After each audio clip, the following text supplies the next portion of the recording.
എൻ്റെ ഒരു ഫ്രണ്ട് ഉണ്ട്. അവനിപ്പോൾ അടുത്ത് എന്നോടൊരു കഥ പറഞ്ഞ് എന്നത് ഭയങ്കരമായിട്ട് ടച്ച് ചെയ്തു. അതായത് അവൻ്റെ ഫസ്റ്റ് ഡേ ഓഫ് വർക്കാണ്. അപ്പോൾ അവൻ വീട്ടിൽ നിന്ന് ഇറങ്ങുന്നത് തന്നെ അത്യാവശ്യം നല്ല ലേറ്റ് ആയിട്ടാണ് അവൻ വീട്ടിൽ നിന്ന് ഇറങ്ങുന്നത്. അപ്പോൾ ഓടിക്കതച്ച് പിടിച്ച് എങ്ങനെയൊക്കെയോ ഒരു ബസ്സിലെല്ലാം പിടിച്ച് കയറി. ബസ്സിലാണെങ്കിൽ ഭയങ്കര തിരക്കാണ്. ഭയങ്കര തിരക്കിൻ്റെ ഇടയിൽ അവൻ എങ്ങനെയൊക്കെ ഒരു പിടുത്തമൊക്കെ കിട്ടി ഇങ്ങനെ നിൽക്കുക. ആ സമയത്ത് അവനൊരു പെർഫ്യൂമിൻ്റെ സ്മെല്ല് കിട്ടി.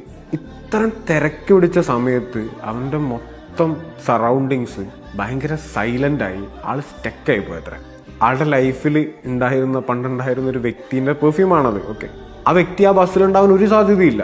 ആ ഒരു ജിയോഗ്രഫിക്കൽ ഏരിയയിലേ ഉണ്ടാവാനുള്ള സാധ്യതയില്ല. പക്ഷെ അവൻ ആളിങ്ങനെ തെരഞ്ഞുകൊണ്ട് നിൽക്കുക സ്റ്റക്കായിട്ട്, എന്താ ചെയ്യേണ്ടതെന്ന് അറിയാതെ. അങ്ങനെ അന്ന് അവന് ബസ്സിൽ നിന്ന് ഇറങ്ങിയിട്ടും അവന് വൃത്തിക്ക് ആ ഒരു തിടുക്കത്തിലൊന്നും വർക്കിലെത്താൻ പറ്റാതെ അവനൊന്ന് ലേറ്റ് ആയി പോയി. ഞാൻ ആലോചിക്കുന്ന സംഗതി വെച്ചിട്ടുണ്ടെങ്കിൽ മനുഷ്യന്മാരെ ആലോചിക്കാൻ മെല്ലിൻ്റെ അപ്പുറത്തേക്ക് വേറെ എന്തെങ്കിലും സംഗതി ഉണ്ടോ? മേ ബി അതുകൊണ്ടൊക്കെ ആയിരിക്കും നമ്മുടെ യൂസുഫ് ഭായിൻ്റെ അടുത്ത് ആൾക്കാർ മരിച്ചുപോയ ആൾക്കാരുടെ ഷർട്ടെല്ലാം കൊണ്ടു കൊടുത്തിട്ട് ആളുടെ സ്മെല്ലുള്ള പെർഫ്യൂം ക്രിയേറ്റ് ചെയ്ത് തരാൻ പറ്റുമോ എന്നൊക്കെ ചോദിക്കുന്നത്. നമുക്കൊരാൾ ഓർക്കണമെന്നുണ്ടെങ്കിൽ അയാളുടെ മണത്തിൻ്റെ അപ്പുറത്തേക്ക് നമുക്കൊന്നും ആവശ്യമില്ല.